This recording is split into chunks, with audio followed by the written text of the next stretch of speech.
everyone, and welcome back to Tim Talks Music. I'm Tim Butler, and today we have another special interview for you.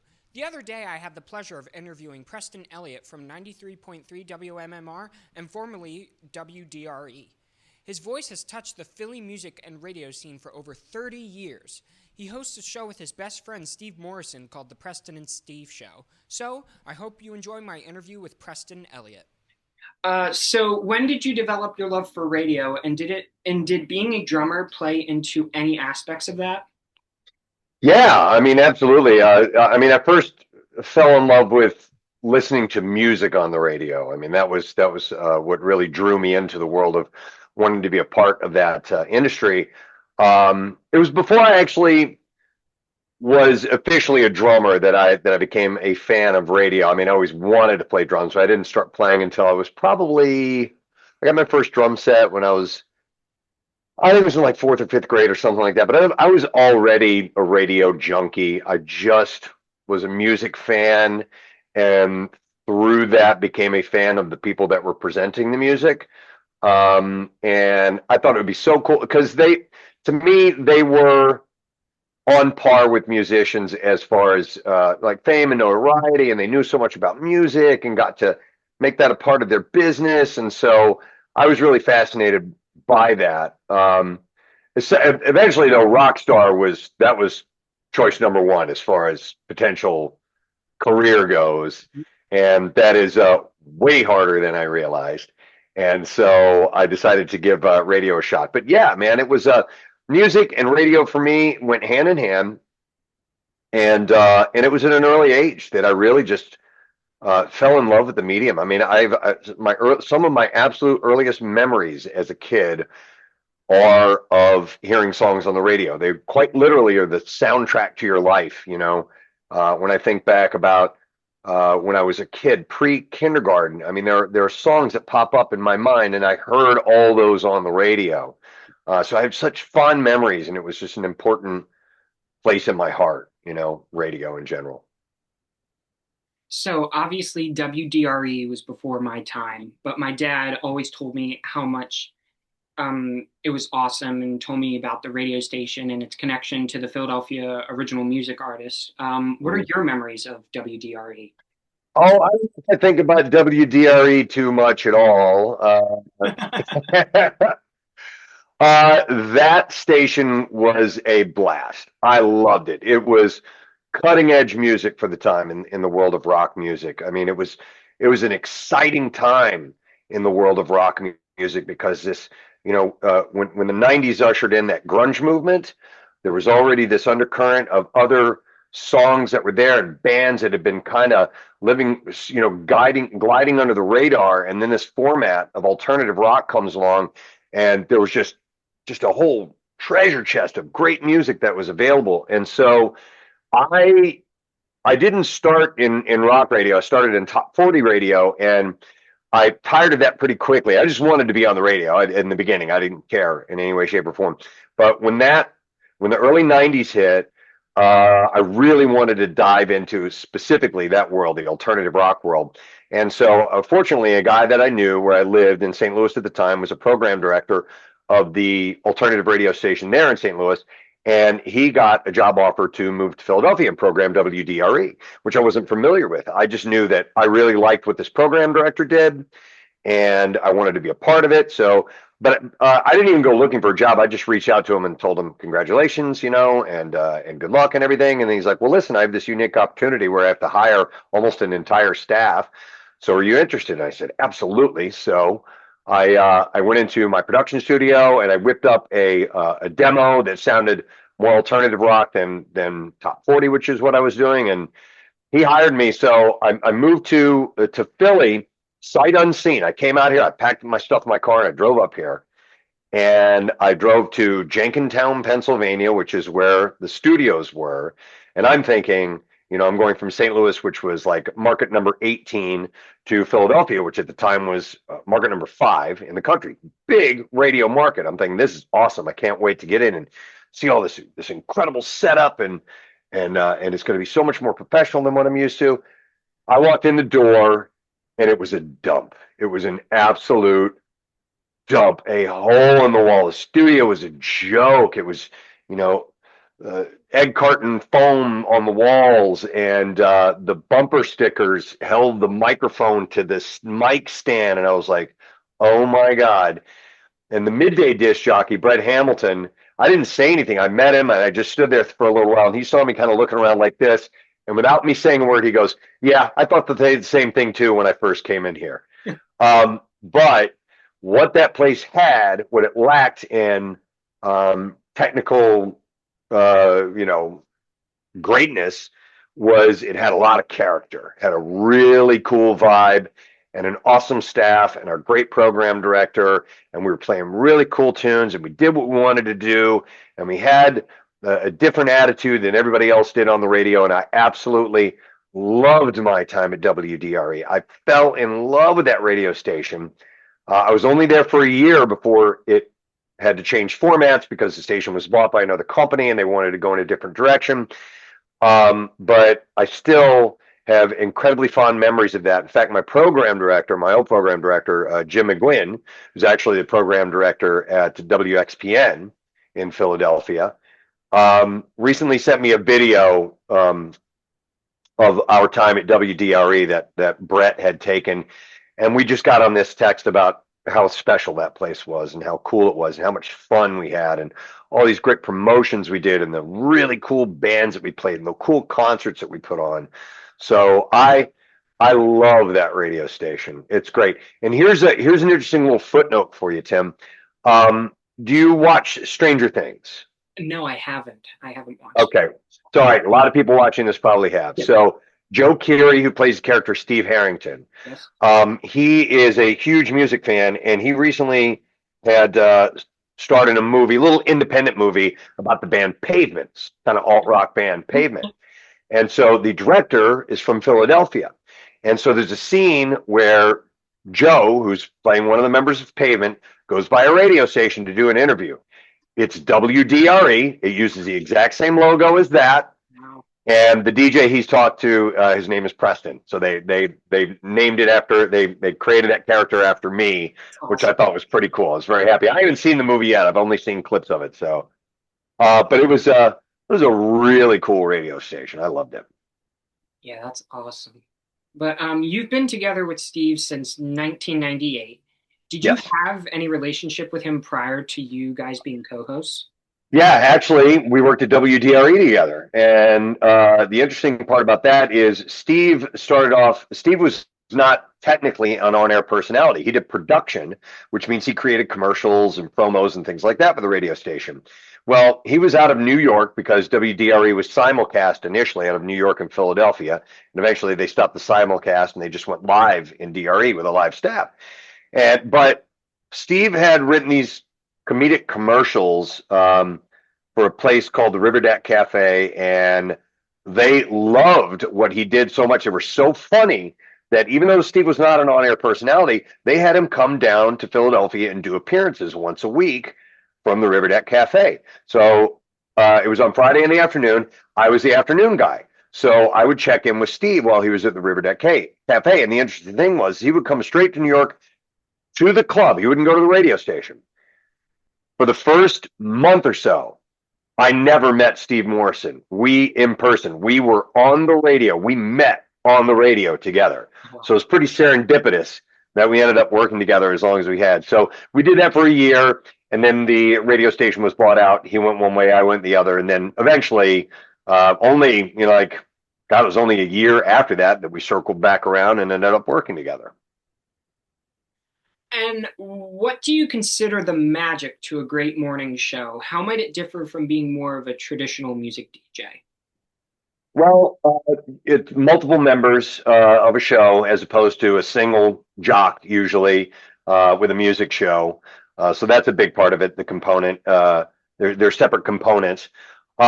It's all about chemistry. Every bit of it is how you gel with your co-hosts, your partners. And everybody having some kind of a role that complements everyone else's. It's kind of tough if you have like two loudmouths together or two similar personalities. You have to have things that are different from each other but work together well. and that's the key to everything. I mean, you have to have, if you're going to do mornings, you need to be entertaining in a sense that you need to lift people's moods up a little bit, and that means you got to have some humor. So Steve is lightning fast with his humor. I'm not naturally a super funny person. But what I am good at doing is being a host and guiding things in a certain direction and getting us where we need to be, in and out, setting things up, and also teeing up Steve, throwing him some softballs, knowing what he'll go for, and expecting him to hit it out of the park, which he does. And then you have your other players that contribute their various personalities, but it all has to fit together. That's the most important thing. You can't have egos fighting each other. You can't have you can have counterpoints, but you can't clash so hard that it doesn't make sense and it's not comfortable. And so if you have the right direction, you have the right amount of humor, and you have the right chemistry with people, and also relatability to the audience. I think those are the three most important things to make morning radio work, or an ensemble of a cast work together.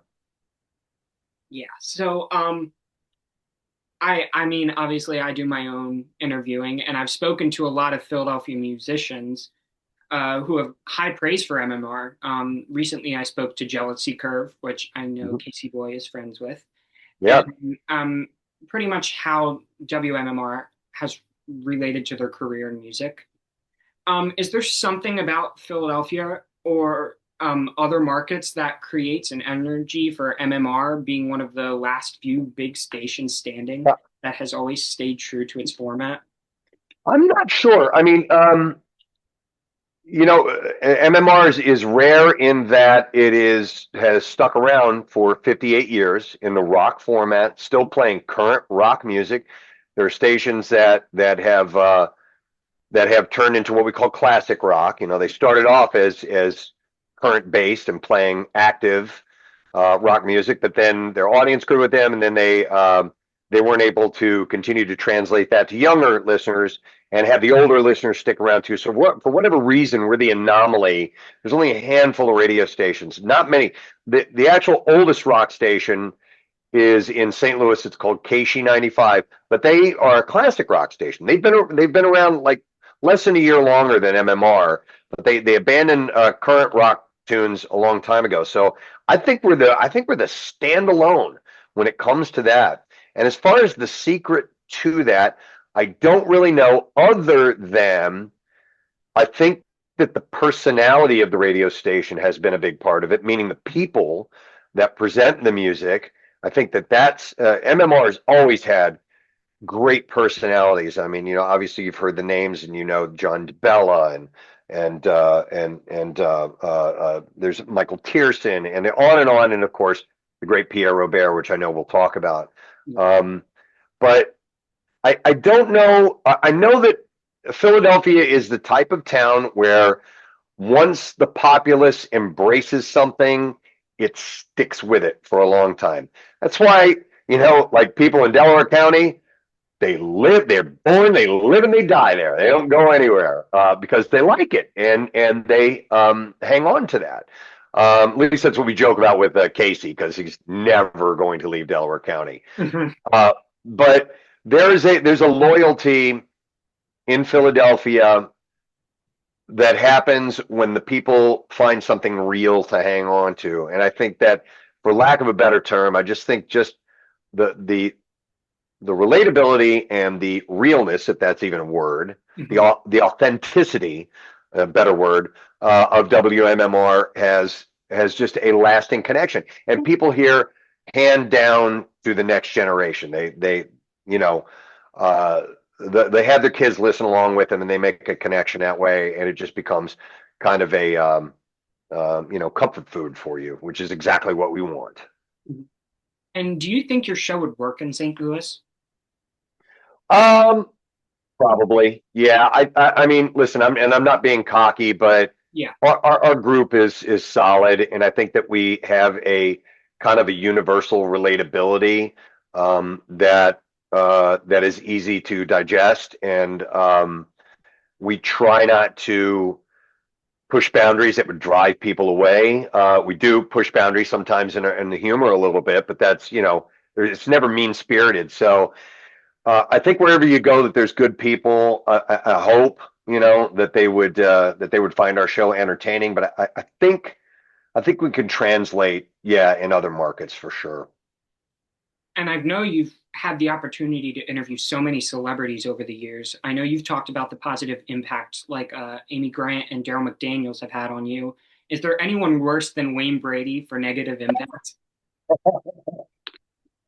He was pretty much the biggest jerk we ever had on. I just didn't. He just did not want to talk, and he acted as if as if the questions we were asking were beyond him, and he didn't have time for this. And I'm like, dude, you called in to promote something. What the generally you want to have a little bit of zeal about whatever project it is you're promoting. And I wouldn't have thought much of it other than I had a friend of mine in the business who worked in Minneapolis, and I was talking to her like years after that, and we were just talking about bad guests, and she goes, "You know who's the worst? Wayne Brady." And I'm like, yes, yes. I thought maybe in the back of my mind, I'm like, did we say something wrong? Was it just a bad interview? No, he's a jerk. And then I've talked to other comedians who have some stories about him too, about his ego and how he's talented. He definitely is talented, but he knows he's talented. Yeah. And he feels like he is pretty special because of that. That's the implication, or that's the impression that I got and heard from a few other people too. And are there any celebrities still on your bucket list that you haven't interviewed that you would like to interview? Oh yeah, but I don't keep a list. I mean, there's when they come along, it'd be like, oh yeah, can't. Oh my gosh, that's amazing. Yeah, so there's A-listers. I mean, who wouldn't want to talk to somebody as big as George Clooney or Brad Pitt or the big AAA stars in the world? I'd love to. Yeah, Robert Downey Jr. and the thing people that I'm a fan of. Anybody, we've talked to a lot of people in the Marvel universe because we're total geeks about that stuff. But yeah, there's a whole host of them that I would love to get a sit down with. We've had our fair share of A-listers in John Travolta and Kevin Costner and there's been a whole bunch of them and there are actors that I would love to talk to. One time we had Ed Harris. You may not be familiar with him, but he's a phenomenal actor, and it was so special to have him in. But the list goes on. I mean, every morning we ask a trivia question to kind of start the day during our entertainment break, and then we go through a list of celebrity birthdays to kind of kill time to wait for people to call in with the answer. And as I go through that list, almost every day there's somebody on there that I'm like, oh man, I would love to talk to them. Oh, that'd be great to have them on. So yeah, there's a bunch. And I know it's alleged that you are obsessed with escape rooms. What makes a really good escape room experience? Ooh, okay. Yeah, I haven't done one in a while. My family and I were way into that. It's just so much fun. What makes a good escape rooms are good quality props, things that look cool, that are sturdy, because so many people go through those things, they can break real easy, all kinds of props.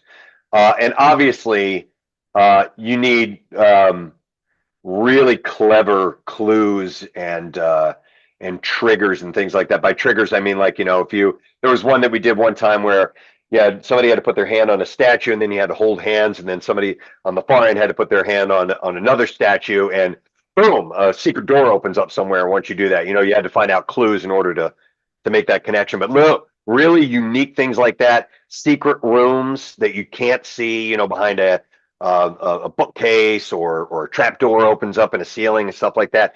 That stuff's exciting. So I'm glad you mentioned that because it's been a while. We've done like all of them around here. That's the thing about escape rooms is once you do them, we've done a few more than once, and it's kind of like cheating.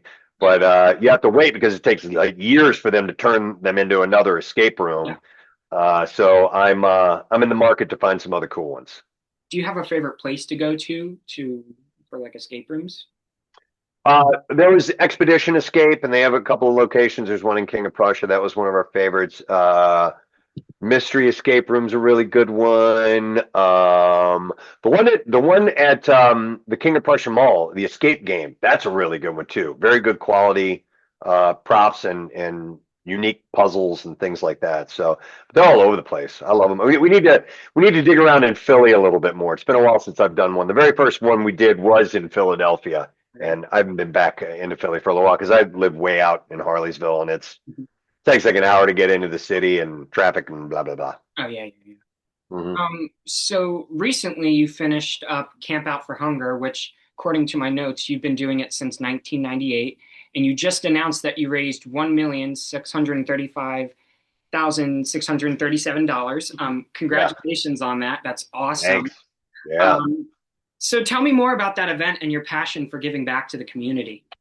Yeah, it's an event that we started the first year that we were together as a group, and it was actually our program director Jim's idea to do this. He had heard of something similar before. He's like, "This sounds good," and we were like, "Yeah, we love the idea of raising food." I mean, we wanted when you have an audience, Mhm.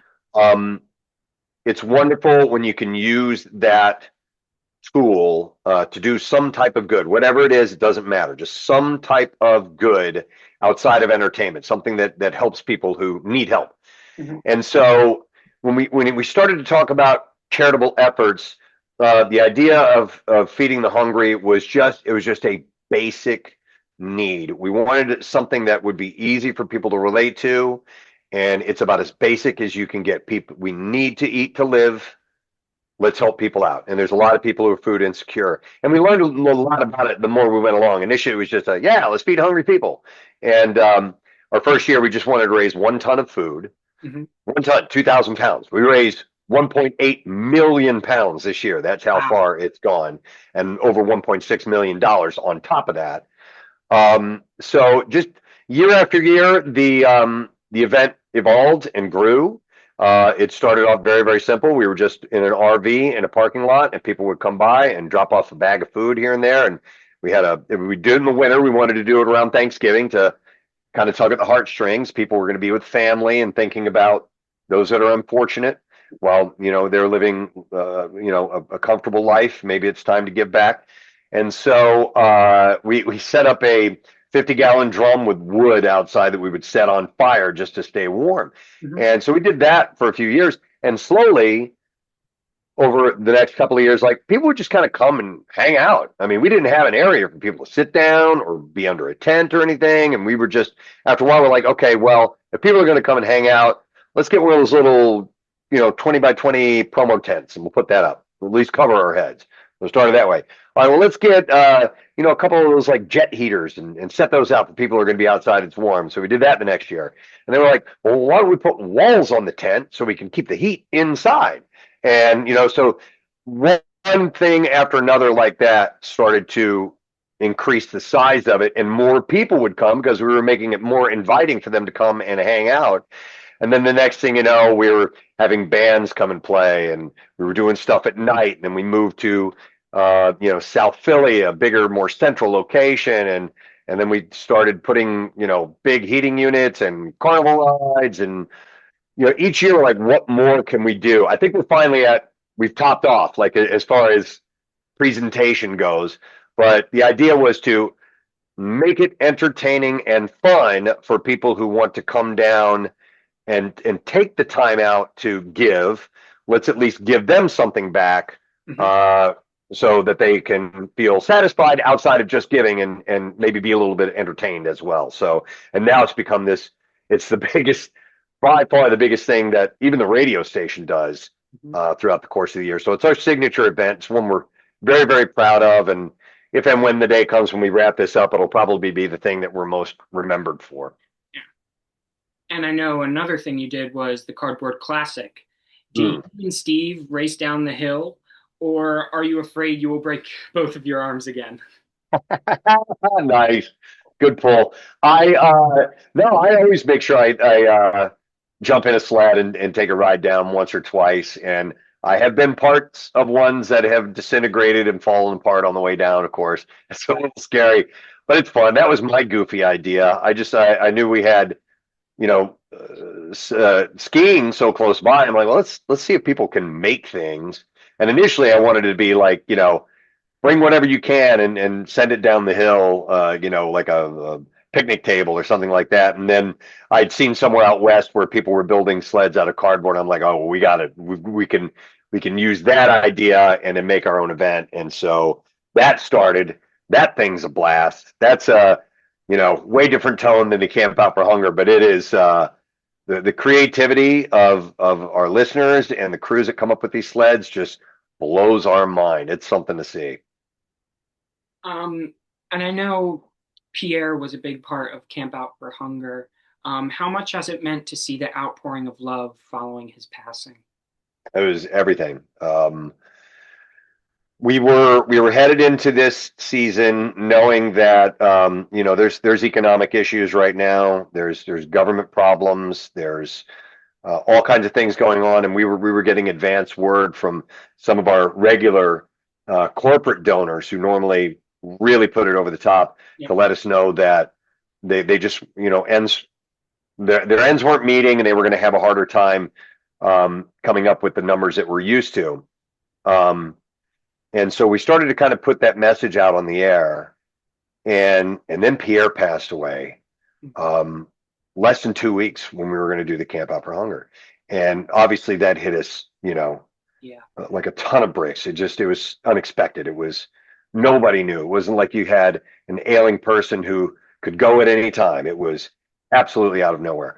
So that rocked us to the core, and we actually considered. Like the next day, we're like, how we were so grief struck. We're like, how can we possibly go do this big event with bands and confetti and we're doing goofy fun stuff on stage and carnival rides. We're like, we can't do that. There's no way. That's a slap in the face to the memory of our friend. And we had and this is the thing, Tim, we work so hard year round for. And the idea of canceling it after all the work that had been done up to that point seemed like it would be a hard thing to do. But we considered it for a minute. And but our engineer came to us, Rodney, and he's like, before you do anything rash, let this breathe a little bit. He's like, I think you're going to see that this is something that we have to do. That not only should we do, we have to do it. Because Pierre was all about the spirit of this event. He would close the event every year with this big long speech. We never asked him to do that. He would come down. He would come from the radio station and leave. Before his shift, he would have to drive all the way back and start his shift late in order to do it. But he felt that it was that important to come down and give a nice wrap up speech. And he heaped tons of praise on the morning show because he knew we wouldn't do anything like that to ourselves. But obviously most of the praise goes to the people that donated and make the event what it is. So yeah, everything. I mean, he loved being a part of that event, just because of the giving nature of it, and also the chance to spend that much time with people listening to the radio station who love the radio station, and making that that connection, that in-person connection, that handshake, that hug, whatever it may be. And so we had him in our thoughts the entire time this week. Mm-hmm. And like I said, things were going to be lesser in terms of donations. And then people just turned out like crazy to support Pierre posthumously and give to the cause. So those big numbers, that's Pierre Robert at work. That's Pierre Robert. That's the power of Pierre after he's already gone from our lives. He's still here and still makes people, show peace and love. Yeah. Right. I have 3 more questions left. Just wanted to let you know. Sure. But your highly acclaimed show, Preston and Steve, has been recognized time and time over again for over the years, and you've surpassed everyone in ratings, and you've also been inducted into the Radio Hall of Fame in 2021. What are some things from your life as a radio personality that you are really proud of? Wow. Well, I mean, yeah, those awards are I'm pretty proud of those. The Radio Hall of Fame, We recently won an award from the National Association of Broadcasters. That's considered the top of our the awards that are given out for our industry. We also won the Service to America award a couple of years from the NAB as well. That's for the charity, um, charity endeavors, and so that was very humbling and appreciated. So those things, accolades from the industry are great. I never thought that I would achieve the success that I have in my career. I never wanted to do mornings. Like I had zero interest in it. I wanted to be the afternoon guy because who the hell wants to get up at 3:45 in the morning to go to work? And I've been doing that for 28 years. It's insane. I still hate getting up that early in the morning. Um, but as far as being proud, I'm proud of our longevity. I am proud of the relationships that we have made in our bond with each other on the show, our cast members.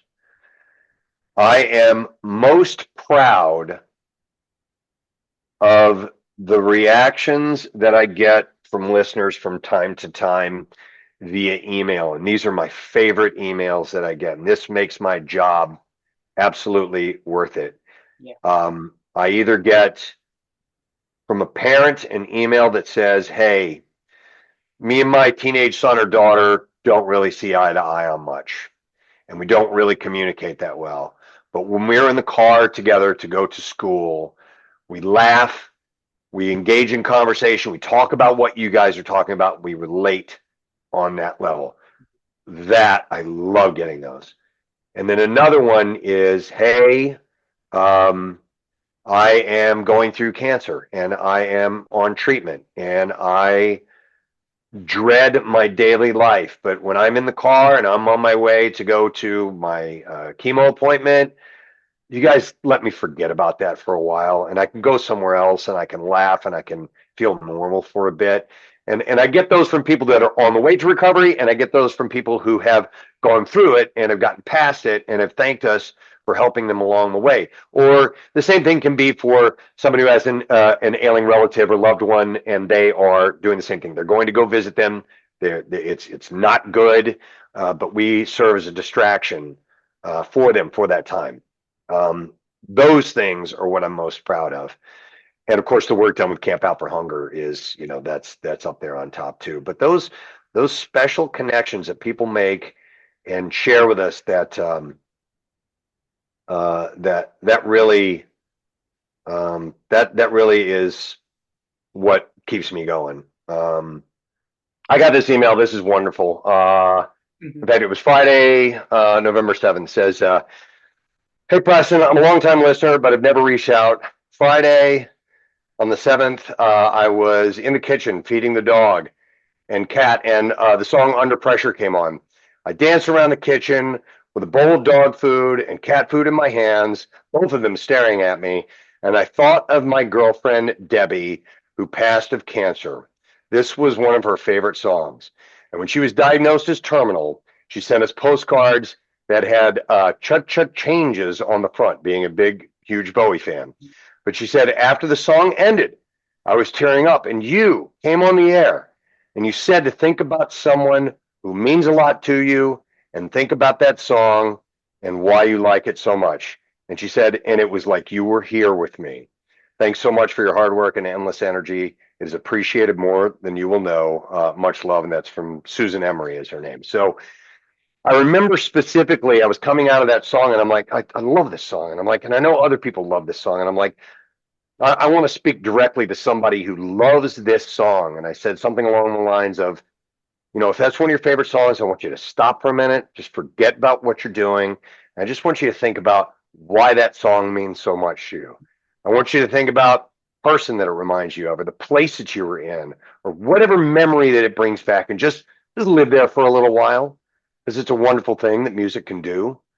And I was kind of channeling Pierre Robert when I did that, because it's the type of thing he would have said. Yeah. And I just, like an hour later, I got that email, and I'm like, yes, That's what I do. That's what I want to do. That's what I try to achieve. And I do try to do that from time to time. When I crack that mic, I don't think about thousands of people listening. I think about one person, usually by themselves, and they're listening to us. I try to talk directly to that one person. And I know that you guys have meant a lot to me and my family because sometimes I go to work with my mom if I'm off from school. And I always say, let's put on MMR. Let's listen to the Preston and Steve show because I love your guys' show. It's awesome. We always Cool. are laughing. It's awesome. So yeah. Thanks, man. Yeah, thank you. Appreciate that. But what are your perspectives on how the radio industry has changed? And is there any direct connection to how the music industry has changed?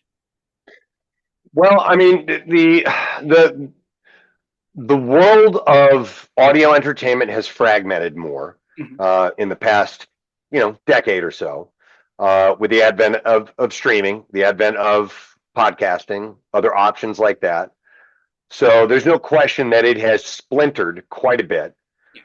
You have more options, I mean, if you don't want to hear us talking, you grab your phone and you stream whatever playlist you've got going, and you can live in that world, and that's great. Um, so it has cut into the bottom line money wise for sure. And that's just the nature of entertainment. It's what happens when new technologies arise. Some others surface, and some others suffer a little bit. I certainly don't think it's the end of terrestrial broadcast radio. Number one, it's free. And it's very easily accessible. And I think we will always be there, but we're now sharing the same space with a lot of other options. So what we do for a living, as far as how we make our money, is all sponsor based. Without the commercials, we don't make any money. With things like streaming, it's subscribers. Without subscribers, they don't make any money. Yeah. So we need people to listen, so that therefore people will buy advertising to get to all of those people. And if we have fewer people listening, people are going to pay less money for the sponsorships. Now in radio, we have things that are called shares. Okay, so that's the way ratings work. And that is not necessarily how many people are listening, but it's how many people of the radio audience are listening. What percentage of the radio, what share of the available radio audience you're listening to. And our shares in the morning show are huge. They're just we've and I'm not patting ourselves on the back, but we've dominated ratings wise for 20 some odd years now, and we've been very, very lucky that we've been in that position. So it's hurt the bottom line as far as these different options for audio entertainment, and as far as influencing the musical world, I don't really know, other than it's commonplace to just release a song at a time as opposed to a full album. So musicians kind of have a different look at how they work, or a different approach on how they work as far as creating new music, recording new music, releasing new music. They rely more on touring now, and merchandise to make their money. So actually, artists are making less money now, even though there's more opportunity to hear it. But the streaming, and I don't know all the details of how payment for streaming works for musicians, but I know that they make a fraction of what they should be making versus what, I mean, we're living in a world of billionaires taking all the money, and just not sharing what they should be sharing. Yeah. And that's just kind of the nature of the business. But I'm not sure if that answers your question correctly or not. But things are changing. They do, but we're still around. That was perfect. So, Cool. yeah. So for my last question, you may answer this in any way that you'd like. What would you say your advice is for any up and coming artists, musician, radio personality, etc., that you want to make, that if they want to make a career in like the music world? Okay. As far as musicians go, I really don't have a secret to that. If I knew, I'd be doing it myself. Surround yourself with talented people. If it doesn't feel right to you, don't do it. Get out of it. Let your instincts guide you, hopefully, because if your instincts are good ones. The cream will rise to the top, and you will succeed. But we all don't. Not all of us have great instincts, unfortunately. But I've always trusted my own, and it's done pretty well for me. And as far as getting into radio or podcasting or broadcast media in any way, shape, or form, it has changed so much. And I've been in this position I've been in for a long time and have kind of stopped watching what the industry does and more just focused on my job and what I do. So I really haven't been paying that close enough of attention as to how you break out as a podcaster. As far as getting into radio, the absolute best way to do it is to apply for an internship program. In fact, it's kind of the only way to get into it. I remember in my career, I've had people before podcasting came along who were in like their 30s and they were like, my job sucks. I don't like it anymore, but I think I could be really good at this. How do I do it? And I have to level with them and say, unless you quit your job and start taking classes at a school and get in an internship, I really don't know how you can get into it. It's one of those things where you have to get in and you have to be in the environment in order to gain experience. And the only way to do that is to do it for free for a little while and do it for educational purposes. And so that's key. So if you're headed into school, and even if you're a musician, try and find a way to get in with production companies, recording studios, music stores, anything that puts you in that environment with other people in that industry. Because I've found if you're just around sometimes, that can lead to opportunities and jobs and things like that. But you've got to put yourself in that environment. Yeah. And that can be offering to do things for free if necessary. My youngest wants to get into the world of musical theater, and I'm like, well, you got to get to these theaters and get to know the people that work there, and be around. Just be around as much as you possibly can, and that's how opportunities open up. I know throughout my career, I've seen interns that were there at the right time, and they've gone on to be group program directors of multiple radio stations, and they've done great things. A former intern of mine is now the program director of Ben FM, our sister station, and she's also the lead personality on there. And she got in the program. She was around. She had talent. She was there when the opportunity arose, and boom, got the job. So that's what I'd say. Put yourself in that place as much as possible, and look for opportunities. Well, thank you so much for coming on the show. I really appreciate you taking your time and talking with me. Of course, and congratulations to you, man. You're a tenacious young man. You clearly have a great personality, and you know how to get people to come in and be a part of your show and stick with it. So, like my advice to you: keep doing it. Keep doing it. The more you do it, the better you get at it. The more people you meet, and the more opportunities that are going to arise. Well, thank you. I appreciate that. Certainly.